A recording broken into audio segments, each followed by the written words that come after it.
पूजनं करिष्यामि।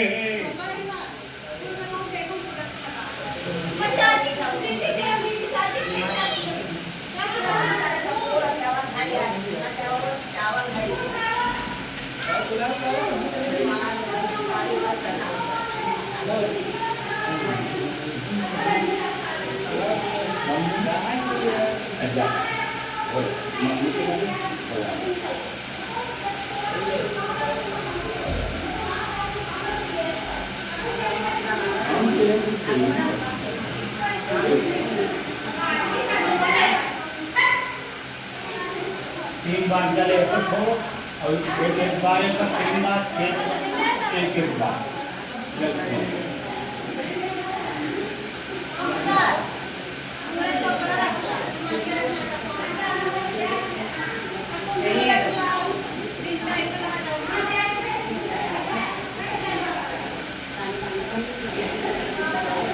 ओम गंगा गंगा सरस्वती नर्मदा सिंधु कावेरी नर्मदे ओम देवताभ्याम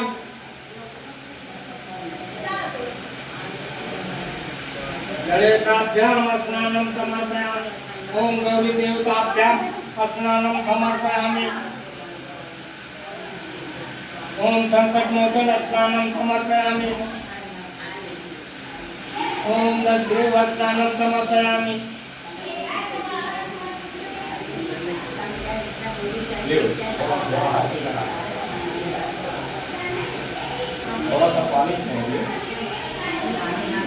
ओम कुंकुम कामना कामना समवा कुंकुमनाते देव विरहान परमेश्वरा। इसका चीज पे थोड़ा थोड़ा सिंदूर लगा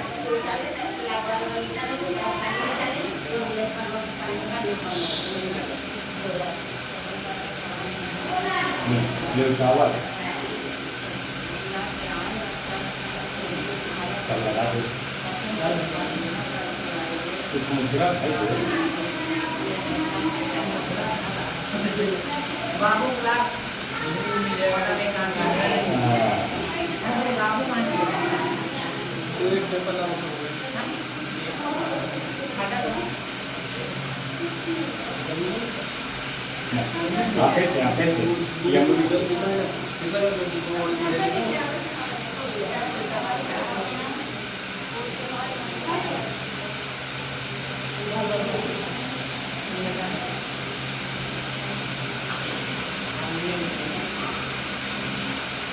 ओम सिंदूरम शोभनम रक्षन्तु सिंदूरम धलेरुत्तमं सिंदूरम। ओम अहं देवताभ्यां कलितुदीपं फिर गौर गणेश मां फिर नवग्रह मां फिर ब्रह्म का फिर विष्णु का सब संकट मोचन का फिर शालिग्राम का फिर नारायण का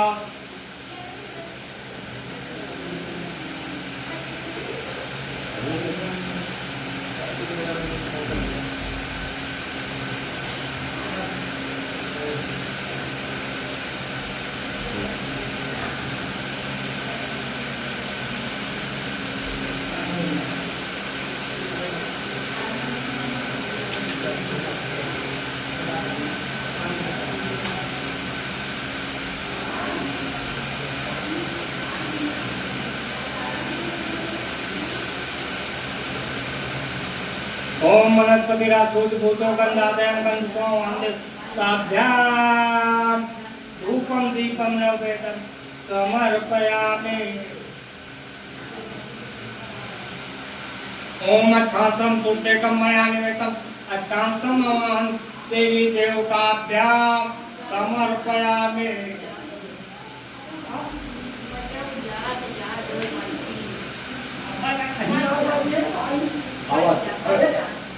yang mana? Kalau duri kemarin leu,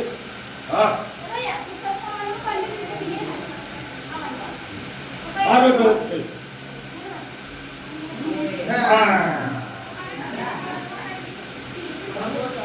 Baik ya. Awak baik tu pak.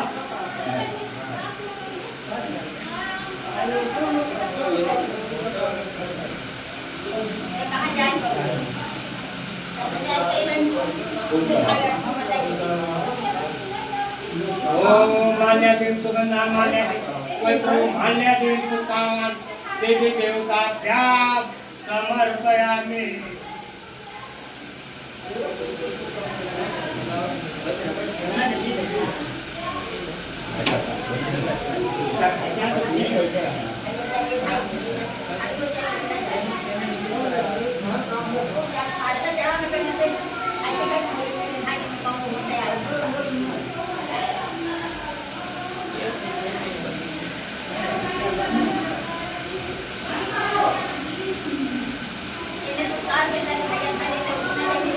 ओम माल्यादिन सुगंधा माल्यादिन पुष्पा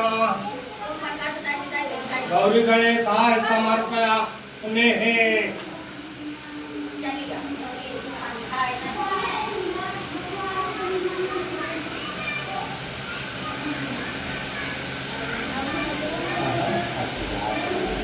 देखा ये नीचे वाले को इधर पकड़ उठा लिया तो अपने आप उल्टा क्या जुड़ा नीचे वाले पूर्ण के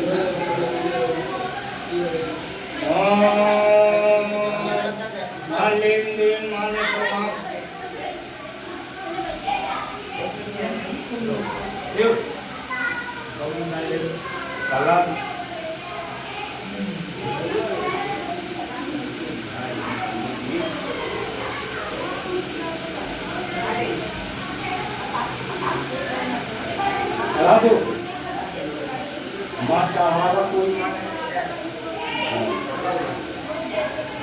नहीं करी पड़ रही थी तीन जगह समझा चढ़ा दिया नहीं करी नहीं करी वो एक चढ़ा दे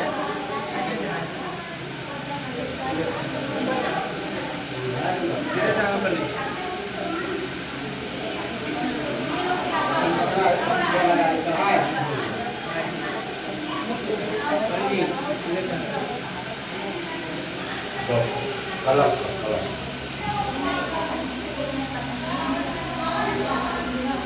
tempat modal Leo, tunggu jangan. Halo, चढ़ा जाएगा ये तो टिके न का हाथ हो ये फूल पर का हाथ हो दूसरे पकड़ो हाँ ये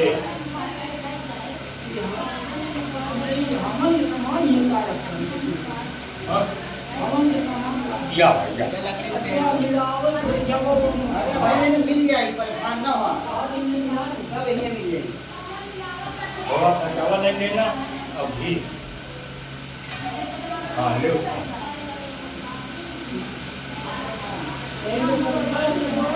सब यहाँ मिली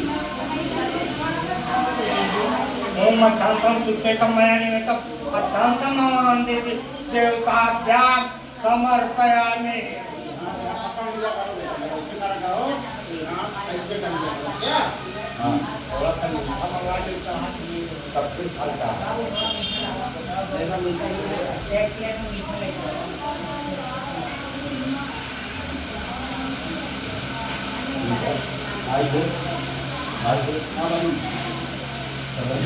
आइए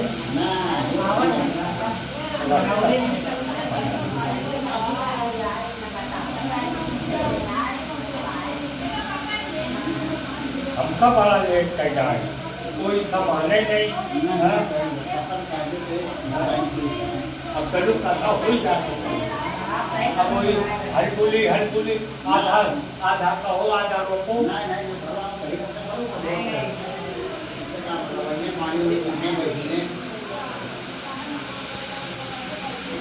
हाँ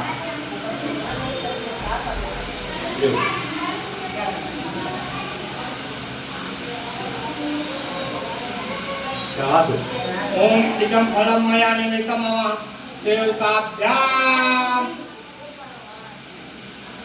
समर्पयामि।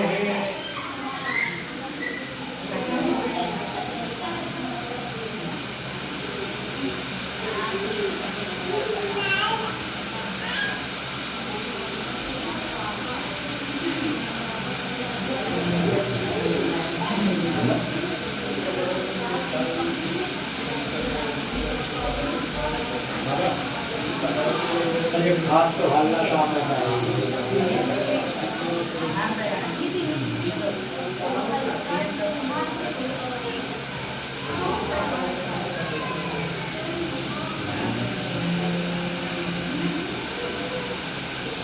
तो भाग था चार आई जने ठीक बचे ये भी तो कर रहा हूं है ना जो क्या करे बैठे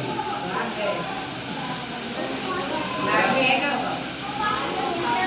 अरे का तो हो जा उसको आओ उधर 4 बजता 5 से अरे भाई तो नहीं उधर पंडित जी बगल बैठी पंडित जी के बगल में आवा यार आवा आवा भाई आवाज बाहर जा रहा है बैठो ए ले वहां देखो वहां ले ले कुंदा ले बैठे रहो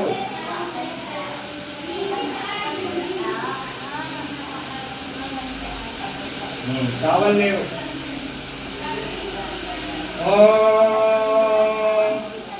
मंगलम भगवान तो मंगलम करपरा मंगलम कुंडलिकाचं मंगलाचलो हरि सर्व मंगल मंगले तू तापते सहराय त्र्यंबके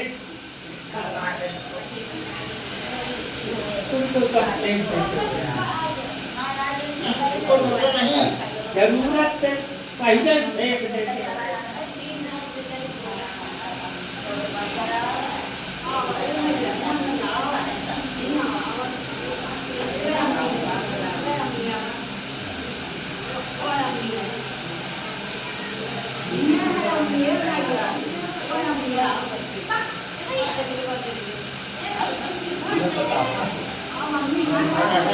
ले 5 ओम सर्गराकृत कायतम मधुस्वादुपमुपाहारं तमहं देवताभ्यां मिष्टान्नं समर्पयामि ओम सर्गराकृत कायतम मधुस्वादुपमुपाहारं नवेदमः देवताभ्यां समर्पयामि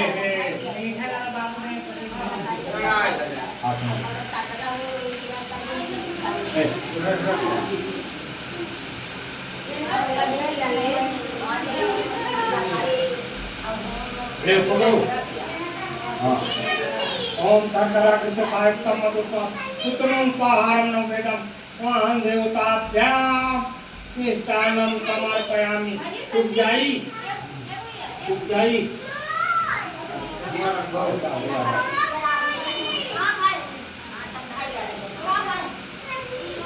संडे तो संडे उठ गया रखी तो है संडे सीधा है ओम पुंगी फलं तंबूलम दलितम उपाहारं नवेदम वहं देवताभ्यां तंबूलम समर्पयामि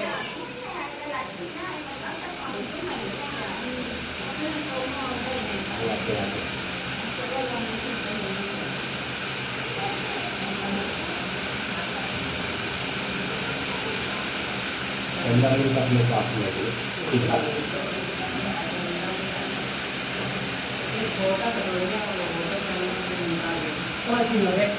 अरे नहीं नहीं पूरा ना उसमें हाथ डालना पड़ेगा पूरे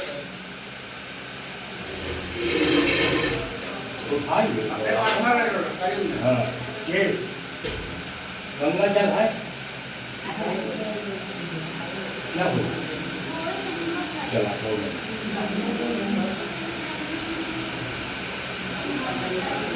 हाँ इसी में बोल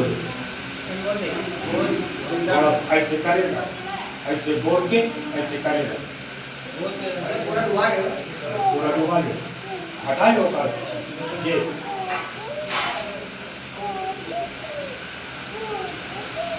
ऐसे करो और उठाओ ये ले थोड़ा सा जल छोड़ दो ओम गंगा जमुना सरस्वती नर्मदा सिंधु निर्मलम जलम देवताभ्यां कालिकामा बस रखो एक बता था सुन दो ओम सर्गराकृत कायुक्तम मधुस्वाद उत्तमं उपाहारं स्नानं समर्पयामि खिला दो थोड़ा सा कोई बूंद पिला ओम मत पर को कालिग्राम स्नानं समर्पयामि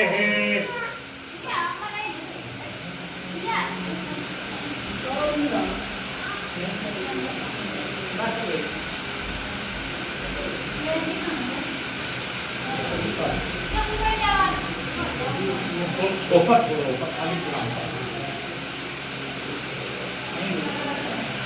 और बहुत है तो कहते हैं कि भाग देगा फिर अब सुबह में तो हम गए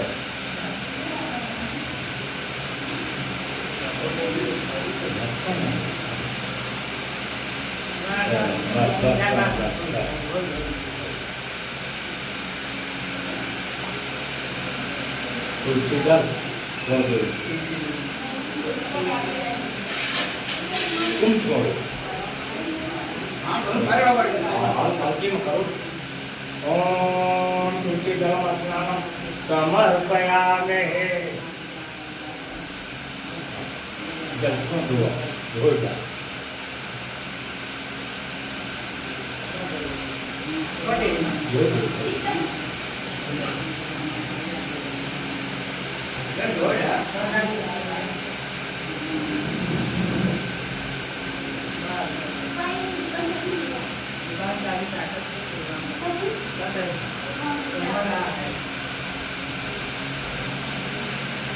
अब तुलसी के पास ही प्रसाद में कौन देता हूँ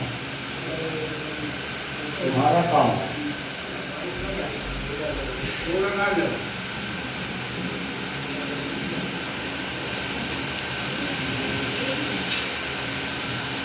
अब ये आधार बता दो 11 रुपये 35 रुपये को कौन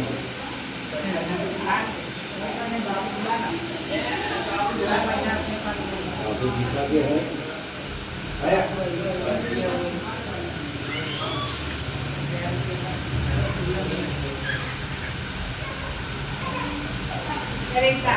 बाबू बुलाइए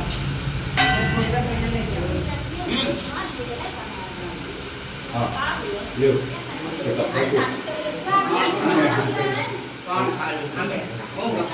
हमसे नहीं ओम हिराकर समताग्रे भूतत्राते कथमय देवाय अमिता विधेयम। आत्मा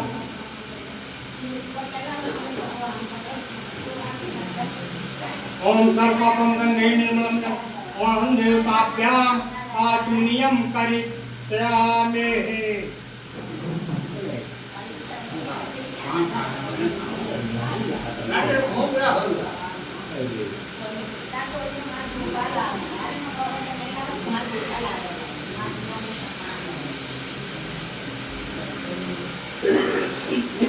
नहीं बोला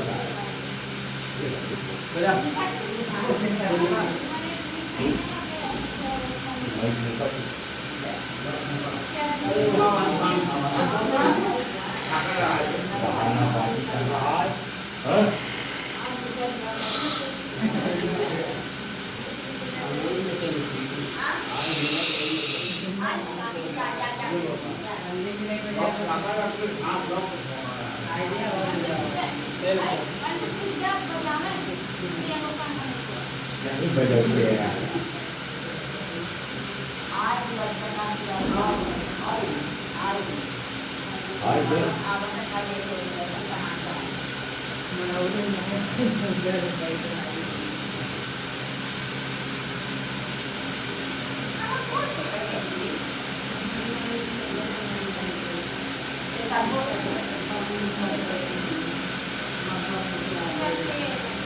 एक समय प्रिय पाठकों एवं श्रोताओं पहला अध्याय। एक समय नवनिक रात तीरथ में 7,000 ऋषियों ने सूर्य जी से पूछा है प्रभु इस कलयुग में देश विद्यालय मनुष्यों को प्रभक्ति किस प्रकार मिले तथा उनका उद्धार कैसे होगा। इसलिए मुनि को ऐसा हो तब कहिए जिससे थोड़े समय में तुम प्राप्त कोई बलवान सिद्ध फल मिले। वह कथा सुनने की हमारी इच्छा है। सर्व प्राप्त देता श्री सूत जी बोले एक खड़ो पूज आप सबके प्राणियों की हित की बात पूछी। अब मैं उस श्रेष्ठ फल को व्रत को आप लोगों से कहूँगा जिस व्रत को नारद जी ने लक्ष्मी नारायण से पूछा था और लक्ष्मी पत्नी मुनि श्रेष्ठ नारद से कहा था। तो ध्यान से सुनो। एक समय योगी राज नारद जी दूसरों के हित की इच्छा से अनेक लोकों में घूमते हुए मित्रों अब पहुंचे। यहाँ अनेक योनियों में जन्मे हुए प्राय सभी मनुष्यों को अपने कर्मों द्वारा अनेक दुखों से पीड़ित देखकर सोचा कि प्रयत्न से करने से निश्चय प्राणियों के दुखों को नाश होता है। ऐसा मन में सोच कर पृथ्वीलोक को गए। वहाँ श्वेत वर्ण और चार भुजा वाले देवों को ईश नारायण को देखकर कहा, जिसके हाथों में शंख चक्र गदा धर और पद्म के तथा परमाला पहने हुए थे, स्तुति करने लगे। हे भगवान, आप अत्यंत शक्ति के संपन्न हैं। मन और वाणी भी आपको नहीं पा सकती। आपका मत अंत नहीं है। निर्बल स्वरूप है, कृष्ण के आदि बोध और भक्तों को दुखों को नष्ट करने वाले आपको बार बार नमस्कार। नारद से इस प्रकार की स्तुति सुनकर विष्णु भगवान बोले, श्रेष्ठ आपके मन में क्या है? आप किस काम के लिए आगमन हुआ? निसंकोच का तब नारद ने बोले, मृत्यु लोक में सब मनुष्यों को अनेक योनियों में जन्म लेते हैं और अपने अपने कर्मों के द्वारा अनेक प्रकार के दुखों को भोग कर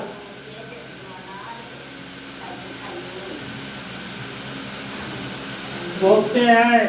हे नाथ, मुझ पर दया रखते हुए बताइए, उन मनुष्यों के सब दुखों को थोड़े ही प्रश्न में कैसे दूर हो सकता है? श्री भगवान बोले, नारद, मनुष्यों को भलाई के लिए तुमने बहुत अच्छी बात पूछी।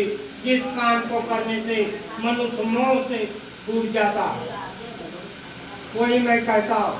सुनो, बहुत गुण देने वाला स्वर्ग और मृत्युलोक में दोनों में दुर्लभ उत्तम व्रत है। आज मैं प्रेम बद्ध होकर तुमसे कहता हूँ, सत्यनारायण का व्रत अच्छी तरह से विधि करके मनुष्य आयु परम यहाँ सुख भोग कर मरने पर मोक्ष को प्राप्त होता है। श्री भगवान के वचन सुनकर नारद मुनि बोले, उस व्रत का फल क्या है? क्या विधान है और किसने व्रत किया और किस दिन यह व्रत करना चाहिए? विस्तार से बताइए। भगवान बोले, दुख शोक आदि को दूर करने वाला, धन धन को बढ़ाने वाला, सौभाग्य और संतान को देने वाला, यह व्रत सब स्थानों पर विजय करने वाला, भक्ति श्रद्धा संतान देने वाला, यह सब स्थानों पर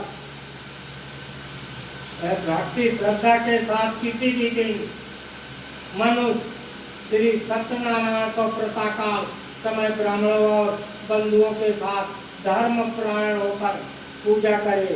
भक्ति भाव से वेद के ले का फल, घी दूध और गेहूं का चूर्ण सवाले, गेहूं का अभाव, काटी का चूर्ण, शक्कर तथा गुड़ ले और सब भक्षण योग पदार्थ जमा करके भगवान को अर्पण कर देवे तथा बंधुओं सहित ब्राह्मणों को भोजन करावे। उसके पश्चात स्वयं भोजन करे। नृत्य गीत आदि का आचरण कर सत्यनारायण भगवान का स्मरण करते हुए समय व्यतीत करे। इस तरह व्रत करने से मनुष्य की इच्छा का निश्चय पूरी करेंगे भगवान। विशेषकर कलिकाल में भूमि पर या मोक्ष को सरल उपाय ही है। प्रथमो अध्याय समाप्त।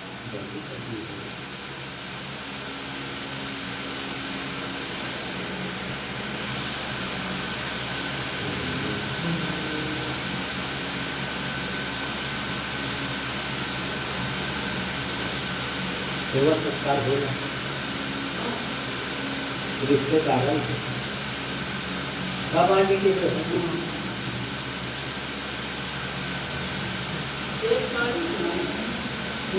एक गाड़ी तो 7-8 जन होंगे। सूर्य जी बोले, तो जिसने पहले समय में व्रत को किया था उसका इतिहास कहता हूँ, ध्यान से सुनो। सुंदर काशी पूरी नगरी में एक अत्यंत निर्धन ब्राह्मण रहता था। वह भूखा प्यास से बेचैन हुआ। इस पृथ्वी पर भूखा ब्राह्मणों से प्रेम करने वाले भगवान ने ब्राह्मण का दुखी देखकर बूढ़े ब्राह्मण का रूप धर उसके पास जाकर आदर के साथ पूछा, हे विप्रणीत, दुखी हुआ पृथ्वी पर क्यों घूमता है? हे श्रेष्ठ ब्राह्मण, यह सब मुझसे कहो, मैं सुनना चाहता हूँ। ब्राह्मण बोला, निर्धन, मैं निर्धन ब्राह्मण भिक्षा के लिए पृथ्वी पर बिता हूँ। हे भगवान, यदि आप इसका उपाय जानते हो तो कृपया कर कहो। ये तो हमारा बोला सत्यनारायण भगवान को भगवान से फल देने वाले हैं, इसलिए ब्राह्मण को उसका पूजन कर, जिसके करने से मनुष्य सब दुखों से मुक्त हो जाता। ब्राह्मण को व्रत का सारा विधान बताकर पूरे ब्राह्मण का रूप धारण करने वाले सत्यनारायण भगवान अंतर ध्यान हो गए। जिस व्रत को वृद्ध ब्राह्मण ने बतलाया मैं उसी को करूंगा, यह निश्चय करने पर अपने रात में नींद भी नहीं आई और सवेरे उठकर उस सत्यनारायण के व्रत का निश्चय कर भिक्षा के लिए चला। उसको भिक्षा में बहुत सा धन मिला, जिससे बंधुओं के साथ उसने सत्यनारायण का व्रत किया। इसके करने तो ब्राह्मण सब दुखों से छूटकर अनेक प्रकार के संपत्तियों से युक्त हुआ। उस समय वह ब्राह्मण हर मास व्रत करने लगा। इस तरह सत्यनारायण भगवान के व्रत को जो करेगा वह मनुष्य सब दुखों से छूट जाएगा। इस तरह नारद जी नारायण का कहा हुआ है, मैंने तुमसे कहा हे विप्रो मैं अब क्या कहूँ। ऋषि बोले मुनीश्वर, संसार ब्राह्मण से पूछा किसने इस व्रत को किया, यह सब मैं सुनना चाहता हूँ। इसके लिए हमारे पास मन में श्रद्धा। सूत जी बोले मुनियों, जिसने इस व्रत को किया वह सब सुनो। एक समय एक ब्राह्मण दानव ईश्वर के अनुसार बंधुओं के साथ व्रत करने को तैयार हुआ। उसी समय लकड़ी बेचने वाला बोला दुनिया और बाहर लकड़ियों को रखकर ब्राह्मण के मकान में गया। प्याज के दुखी लकड़हारा उसकी व्रत करते देखकर ब्राह्मण को नमस्कार कर कहने लगा कि आप क्या कर रहे हैं, इसके करने से क्या फल मिलता, कृपा करो देखो। ब्राह्मण ने कहा सब मनोकामना को पूर्ण करने वाला यह सत्यनारायण भगवान का व्रत है, इसके कृपा से मेरे यहाँ धन धान आदि की वृद्धि हुई। ब्राह्मण ने इस व्रत को पाने में जानकर लकड़हारा बहुत उतरे। प्रसाद खाने के बाद अपने घर को गया। लकड़हारे ने अपने मन में इस प्रकार संकल्प किया कि आज नगर में लगेंगे जो धन मिलेगा उसे सत्यनारायण भगवान का उत्तम व्रत करूंगा। यह मन में विचार कर वह बुलाया अपने लकड़िया अपने सिर पर रखकर जिस नगर में जन्मा लोग रहते वहाँ ऐसे सुंदर नगर में गया। वहाँ उसे लकड़ियों का दाम पहले के 4 गुना मिला। तब वह पूरा लकड़हारा प्रसन्न होकर पट्टे की पूरी टक्कर घी दूध दही और गेहूँ का आटा प्याज सत्यनारायण भगवान व्रत की कुल समारोह में लेकर अपने घर गया। फिर अपने भाइयों को बुलाकर विधि के साथ भगवान का पूजन और व्रत किया। उस व्रत के प्रभाव को पूरा लगना धन पुत्र आपने संसार के समस्त जो होकर वैकुंठ को चला गया।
सूत जी बोले श्रेष्ठ मुनियों, अब आगे की कथा कहता हूँ।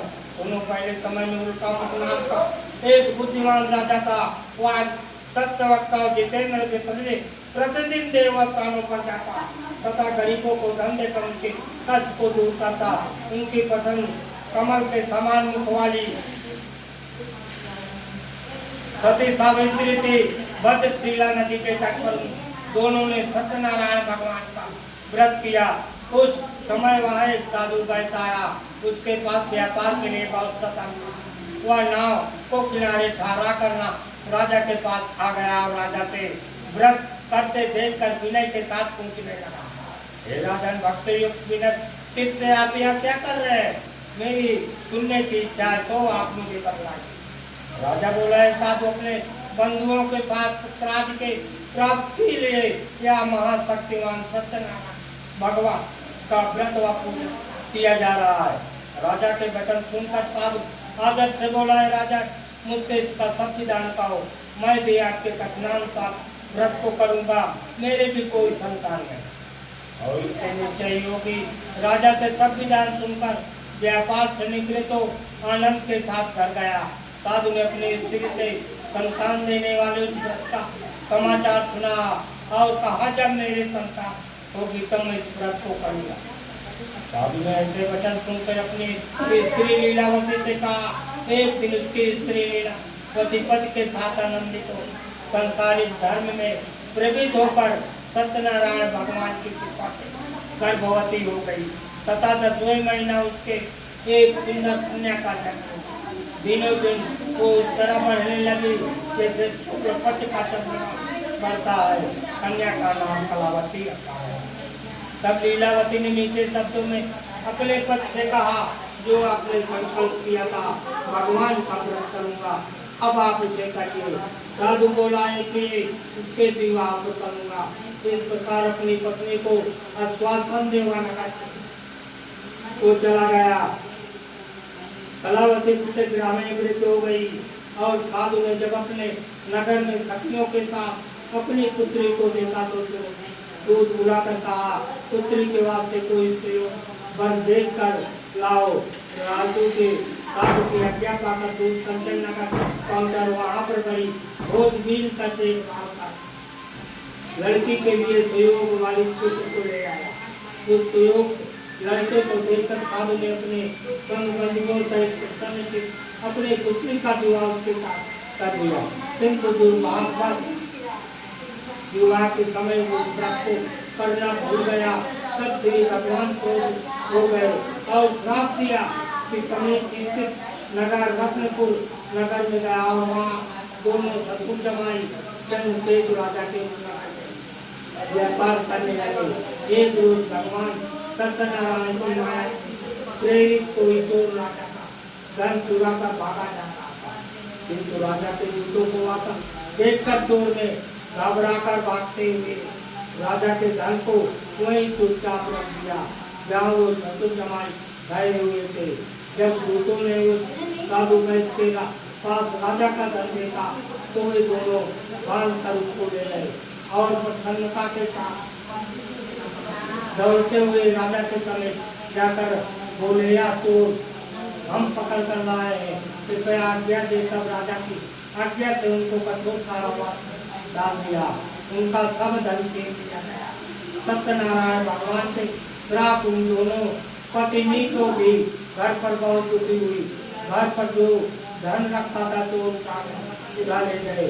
शारीरिक मानसिक पीड़ा तथा भूख से बहुत व्याकुल हो अन्य की चिंता में ना कलावती एक ब्राह्मण के घर गई। वहाँ उसने सत्यनारायण भगवान का व्रत होते देखा। फिर कथा सुनी, प्रसाद ग्रहण कर रात को घर आई। माता ने कलावती से कहा, हे पुत्री, अब कहाँ गई, तेरे मन में क्या है? कलावती बोली, माता, एक ब्राह्मण के घर श्री सत्यनारायण भगवान का व्रत देखा। कन्या के वचन सुनकर लीलावती भगवान की पूजन की तैयारी करने लगी। लीलावती ने पारिवारिक और बंधुओं सहित श्री सत्यनारायण भगवान पूजन किया और वर मांगा कि मेरे पति और दामाद शीघ्र राजा में साथ ही प्रार्थना की थी और सबका अपराध क्षमा करें। सत्यनारायण भगवान से संतुष्ट हो गए और राजा चंद्रशेखर को स्वप्न में दर्शन देकर राजा दोनों बैठ को प्राप्त उसका जो सब धन को तुमने ग्राम किया कर देखो, नहीं तो मैं तेरा धन राज पुत्र सब नष्ट कर दूंगा। राजा से ऐसे वचन सुनकर भगवान अंतर्ध्यान हो गए। राजा कर सभा में आकर अपना उसने सुनाया। फिर दोनों बड़े पुत्रों को मुक्त कर दिया। दोनों के आते राजा को नमस्कार किया। राजा मीठे वचनों में बुराई महानुभाव भाभी वर कठिन दुख प्राप्त किया, अब तुम्हें कोई भय नहीं। ऐसा कहकर राजा ने नए नए वस्त्र पहनाए तथा उनका जितना धन लिया था उससे दुगुना का धन देकर आदर के साथ पूजा किया। दोनों भाई सबसे भाई को चले गए। तीसरा यह ध्यान समाप्त हो।